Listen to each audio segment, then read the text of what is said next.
guys? It's Man Cave here. It is Super Bowl Sunday, and the game is on right now. So immediately the first question you're going to ask, why are you down in the studio filming when the Super Bowl is on? Very simple and logical answer for that. Number one, I'm sparing myself a heart attack from watching the game, because obviously it doesn't take much to really realize who I'm going for. That's right, the Patriots. Either way, I'm rooting for the Patriots, seeing how this is a grudge match from 2 years past where the Giants played the Patriots, got in on a wild card and beat them.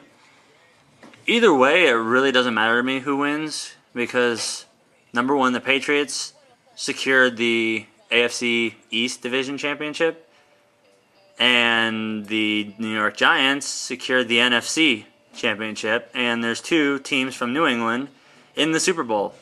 I myself am from Connecticut originally, so how can you lose when you have two New England teams battling it out in the Super Bowl? That's like having the matching numbers to a lottery ticket and not turning it in.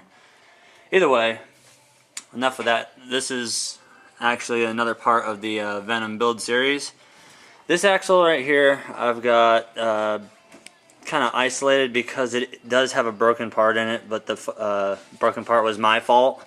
It was not defective. I was filming a video and I didn't realize that the lock unit had to go on, and I went ahead and pushed those bearings down all the way and was trying to remove one, and I snapped the whole output itself off. So that was my bad, and obviously it looks like I've messed up again, and I'm going to have to take these back apart to put these little shims back in. But either way, that's simple. It's just 2 bolts, and then I just slide everything off and do it again. But this is assembling the axles. Obviously now I know I have to go back and put these copper bushings back in. So different axles are going to come back apart. I'm going to mark this one with a line so I know that this one is the messed up one. And I've already got the replacement collar on its way, so that's not a big deal. Just going to put a silver stripe on this one with a Sharpie so I know that this is the one that's got the messed up part.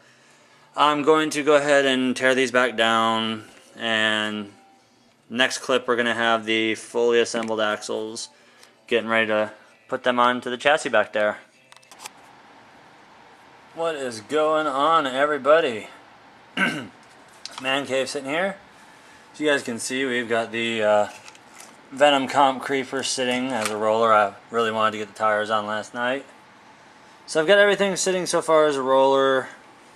Coming down to the final parts on this build, and that's going to be assembling the shocks, which I've got to say, I love some axial shocks. The only thing I don't like about them is when you're doing them, for the most part, any shock, you get those annoying little ends that you have to cut off.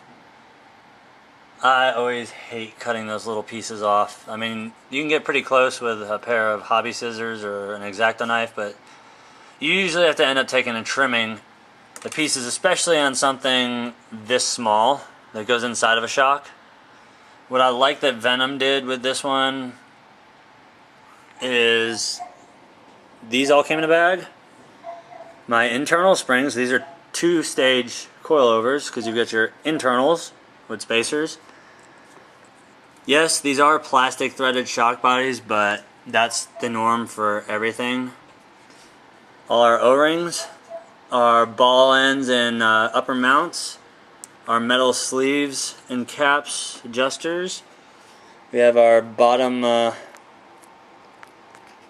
spring links, and then of course we have our springs, which are pretty interesting. These are fairly soft springs. These are softer than an AX10 spring, but on the plus side, for an internal spring, they give you one hell of a strong one on the inside, which is pretty good. That way it gives you a balance of both.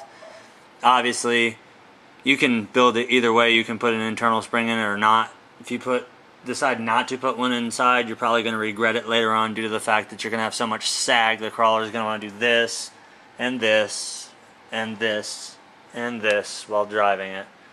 So sag is not always a good thing, but you haven't noticed, things are a little bit brighter over here. Bam! New shop light to go with, bam! The main work light, and bam! The other light, which has completely lit up the studio.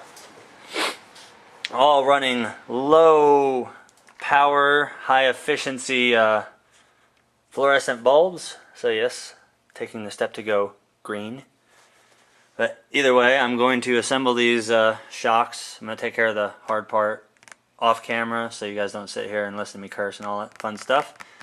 And after I get it all mounted up and the thing's a roller, I'm going to go into detail a little bit about my upcoming one-to-one scale build. I'm actually going to bring the parts down. I'm going to show you guys some of the parts that I've already gotten and the parts I'm still waiting on.